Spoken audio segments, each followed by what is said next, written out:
Bonjour et bienvenue à toutes et à tous. Je vous présente un nouveau livre. Donc cette fois-ci, l'autrice est Laure Manel. Le titre est La délicatesse du homard. Et donc c'est le prix des lecteurs sélection 2018. Alors je vous lis le résumé rapidement et puis après je vous dis un petit peu ce qu'il en est vraiment un peu plus détaillé. Et je finirai donc comme d'habitude par vous donner mon avis. Alors, pour le résumé, François, directeur d'un centre équestre en Bretagne, découvre lors d'une promenade à cheval sur la plage une jeune femme inconsciente au pied d'un rocher.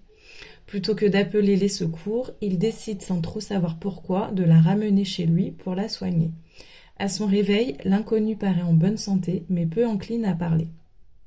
Elle dit s'appeler Elsa, mais refuse de répondre à ses questions. Commence alors entre le célibataire endurci et cet âme à vif une étrange cohabitation où chacun se dévoile peu à peu à l'autre, sans pour autant totalement révéler les secrets qui le rongent. Et même si le duo, en s'apprivoisant, s'apaise, leur carapace peine à se fendre. Qui est Elsa et quelle vie est-elle en train de fuir? Un roman à deux voix qui se racontent et se taisent, deux voix qui laissent place au pas des chevaux, au vent qui plie les herbes sur la dune, aux ressacs sur le rivage et aux souvenirs échoués sur le sable.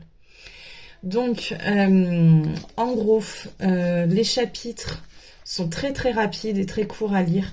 Le livre, il se lit vraiment très très très très très facilement. Les mots, pas du tout compliqués, on se plonge vraiment facilement dans les personnages. Et comme expliqué dans le résumé, un chapitre sur deux est consacré à ces deux personnages, donc qui sont François et Elsa. Et donc le livre, on va dire, qui commence par l'arrivée de François sur la plage. Donc ça se déroule en Bretagne. Voilà, donc c'est encore un livre qui se déroule en Bretagne et ça donne encore envie d'aller visiter cette région. Et donc il découvre sur la plage, il se balade à cheval et il découvre Elsa, qui est inconsciente. Donc il va faire un tour, il revient, il voit qu'elle est encore là. Donc là il commence à s'inquiéter, il décide de la ramener à cheval chez lui. Donc de là, un médecin va venir, donc petit à petit elle va reprendre, elle va aller mieux. Donc lui a déjà vu son visage, elle du coup elle se réveille le lendemain dans une chambre. Elle n'a toujours pas vu donc ce cher François. Elle a un peu peur de sortir de sa chambre, de le découvrir. C'est vrai que là elle est dans une maison inconnue avec un inconnu. Bon, tout ce qu'elle sait, c'est qu'en tout cas il s'est bien occupé d'elle, qu'il n'a pas abusé d'elle, il s'est occupé d'elle comme il faut, il l'a soignée. Donc elle a confiance en lui, mais elle a toujours cette peur quand même de découvrir qui est son sauveur. Donc elle va quand même finir par descendre et le rencontrer. Donc là elle se rend compte qu'elle est dans une maison, mais en plein dans un centre équestre, entourée de chevaux. Donc elle a assez peur des chevaux, mais petit à petit elle va faire la connaissance de la personne qui aide François au centre équestre et qui va donc ils vont l'aider tous les deux à avoir moins peur des chevaux. Et puis de toute façon, et donc on sait que les chevaux, c'est une thérapie aussi. Donc là, ça va l'aider fortement. Donc Elsa, elle a beaucoup de secrets. François aussi. C'est quand même deux âmes en peine, deux âmes endurcies, mais qui vivent leur chagrin différemment. Elsa, elle est plutôt en mode dépressive, à se renfermer sur elle-même.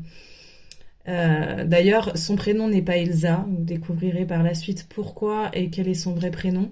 François, lui aussi, a vécu un drame. Tous les deux, ils n'ont pas confiance en l'amour.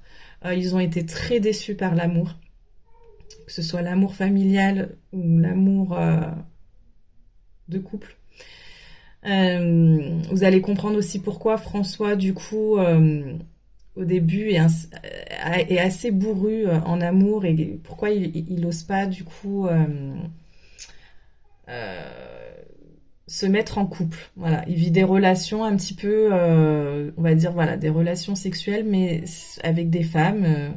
mais ça va pas plus loin. Il veut pas d'un amour avec un grand A, d'une vie de couple. Et vous allez découvrir pourquoi, parce qu'il y a un vrai traumatisme derrière. Elsa, elle, voilà, vous allez savoir aussi par la suite pourquoi elle a fui. Elle a vécu énormément de traumatismes. On est vraiment aussi là-dedans dans de la psychogénéalogie et des traumatismes justement liés à la psychogénéalogie. Et donc, ces deux personnages vont apprendre à se connaître. Ils vont tomber sous le charme l'un de l'autre, mais alors très doucement et avec énormément de méfiance. Mais au final, c'est deux âmes perdues qui ont vécu beaucoup de malheurs et qui demandent qu'à aimer et à être aimées, mais avec énormément de peur. Et donc vous allez voir après au final, je vous raconte pas tout, je vous raconte pas le dénouement final non plus. Euh, En tout cas, c'est un livre qui est vraiment porteur d'espoir et qui peut réparer énormément aussi, je pense, psychologiquement, à travers vraiment les traumatismes que les deux protagonistes ont vécu. Et donc mon avis, moi, sur ce livre, franchement, je l'ai adoré. On rentre, comme je vous l'ai dit, très très très facilement dans l'histoire, les personnages. On a tous vécu des traumatismes, alors peut-être pas aussi lourds que les personnages de l'histoire, mais ça porte, comme je vous dis, euh, ça apporte de l'espoir. Comme quoi tout le monde peut s'en sortir malgré son passé, mais qu'il faut voir le futur. Et donc vraiment, ça donne une motivation derrière et une envie de vivre sa vie en fait, sans trop regarder le passé, mais en réparant le passé pour vivre au mieux son futur. Et donc voilà, moi j'ai adoré la façon dont le livre a été écrit. Je compte relire un livre là de Laure Manel, j'en ai d'autres et j'ai vraiment hâte de commencer un nouveau livre. Voilà. Donc c'est tout pour ce livre, j'espère qu'il vous donnera envie aussi de le lire. En tout cas, je vous le souhaite, c'est vraiment quelque chose qui peut vous apporter beaucoup. Et puis moi, je vous dis donc à bientôt pour un nouveau livre de Laure Manel.